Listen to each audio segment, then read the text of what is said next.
The Lord is my shepherd, to feed, to guide, to shield me.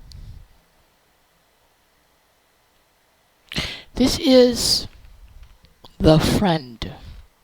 This is Jesus as the friend to you. Feeding you, guiding you, shielding you. And because he is your shepherd, feeding you, guiding you, shielding you, you don't want anything else.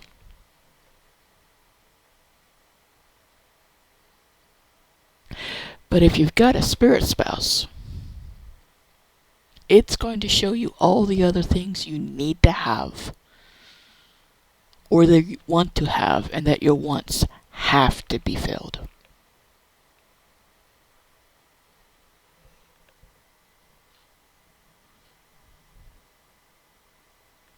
He lets me lie down in green pastures. He leads me beside the still and quiet waters.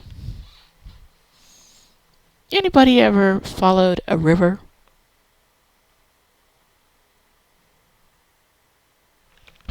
How long do you have to follow a river until you get to a place where it is green pastures next to still and quiet waters, where the shepherd can still see you?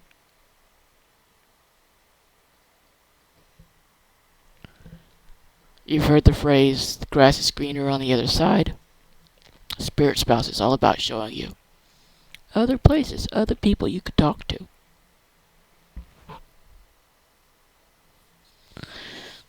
In the care of the shepherd, you ain't gonna wanna be anywhere else. And the water is still and quiet. There's some ripples here and there, yes, but there's not froth, there's not waterfalls, there's not all of that. Because still and quiet waters is how he speaks. If you've always got to have stuff going on, if you're always busy, it could be because you got youth events and all of that. It could also be a spirit spouse dictating how to do life. Truly being in God's presence is about being still and quiet and calm, regardless of all the hubbub around you.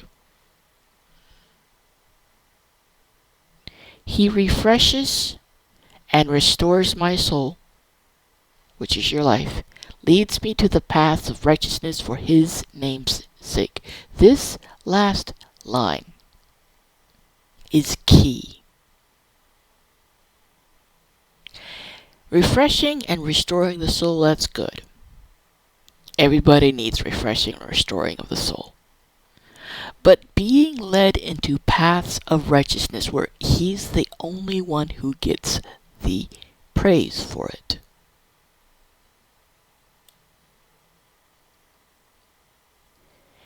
If you are getting into a path of righteousness and you have to give glory to people who brought you there, it's not God.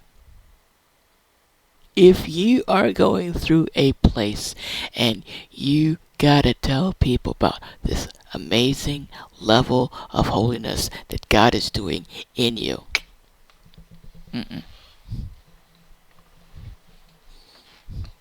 if you're being led in a path of righteousness and you are overjoyed to not tell anyone and just give God the glory for it, that's his paths of righteousness for his name's sake.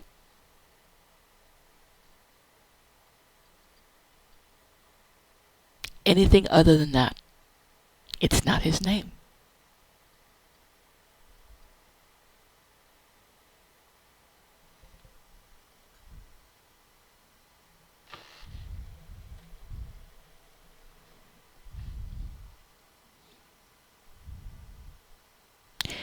Even though I walk through the sunless valley of the shadow of death, I fear no evil, for you are with me. Your rod to protect, your staff to guide. They comfort and console me. Now, the rod of protection, you take away pro and add C-O-R-E. C. So actually, take out P-R-O-T, replace it with C-O-R-R. Your rod to correct, your staff to guide. A lot of times in this thing of walking in God's design, for God's purposes, for His name's sake, a lot of times actually doing it for His name's sake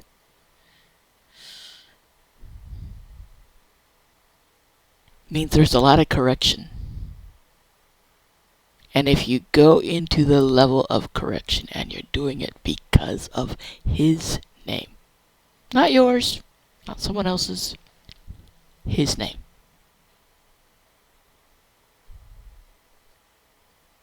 Someone told me a couple years ago, I'm gonna pay. They had borrowed money from a bunch of individuals within the group.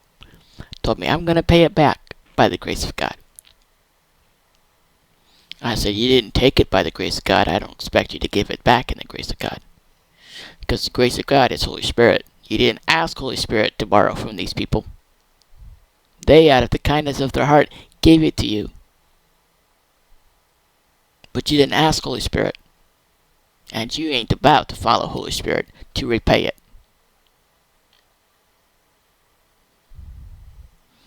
I had quite a bit of fun booting her out of the group.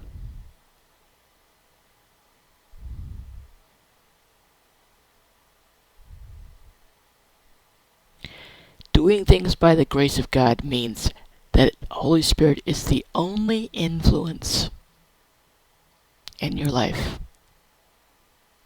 That's the grace of God. And you are going to be held accountable to how you listened to Holy Spirit. And you're also going to be held accountable to every time you didn't.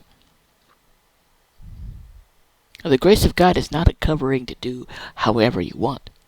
The grace of God is a measure of His favor by which you are judged on how you used it.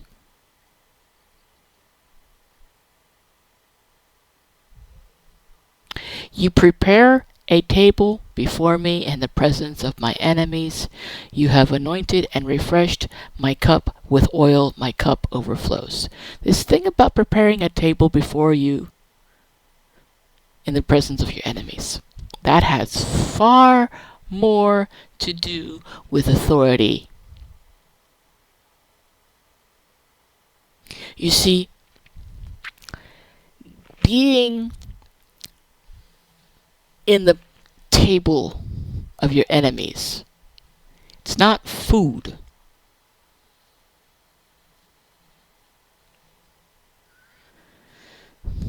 Has nothing to do with food. Has everything to do with you having a space where you hear the enemy's plans and you're able to cancel those plans before they are walked out. That's the table. And as you are at that table, hearing the enemy's plans, being able to cancel the plans before he can even walk it out, at that point your head is anointed and refreshed with oil. The cup of God's blessings just overflows. You are just blessed abundantly to the point you haven't got any ability to step off of and out of His blessings. And each time that you are in a place where you can hear the voice of the accuser, then you're at the table. When you can hear the accusations, you're at the table. Until you get to the point where you can hear the accusations, you are not yet at the table. If you are not at the table, it's likely because you saw the rod of protection and the staff of guidance and said, no, I can do it my way. At that point, you don't ever get to the table. You never get to the section of hearing the accusations until you see that correction and guidance is for your favor. As it says in Hebrews 12, the person who rejects God's correction is a bastard and doesn't want to be edified, does not want to be corrected, does not want to be protected. God says, fine. You don't want to have my correction? Okay. Get you over to a depraved mind and you can just have what you want. Because if your cup is not overflowing, goodness and mercy and unfailing love are a long ways away. Everybody wants the goodness and mercy and unfailing love to follow all the days of your life. But if you won't receive correction, you can't have goodness. If you won't receive guidance, unfailing love is far away. If you won't receive being taught, you're going to be chasing goodness and mercy instead of goodness and mercy following you. And that's huge. I see so many people chasing goodness, mercy, and unfailing love, not realizing that the fact that they're chasing it means they've rejected correction.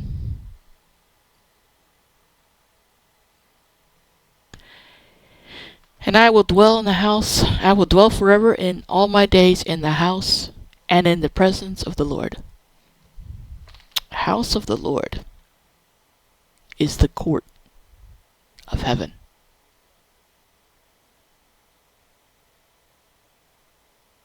When you're in His house, you're in the Holy of Holies. You are in communion with Him. You're being blessed spiritually, emotionally, physically, and financially. And you can't step away from it. That's what it looks like. Those who refuse correction. And that's how you know. That's how you know that an individual is refusing correction. They're not being blessed emotionally. They're not being blessed physically. They're not being blessed financially because they refuse correction. It's scary. It's absolutely scary. I have seen it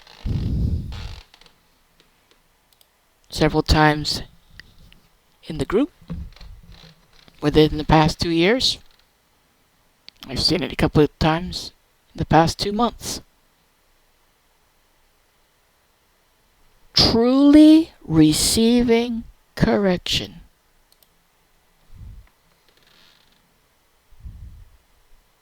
Sometimes it's difficult.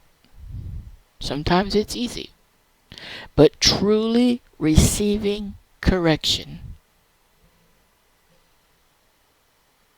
is about doing it because you love Him. When you love Him, correction is easy. Because it becomes protection. Guidance is easy because it becomes the shield.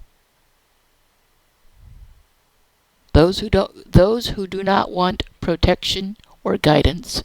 Those who do not want correction or shielding are going to struggle emotionally, physically, and financially, and spiritually. I don't know what to tell them.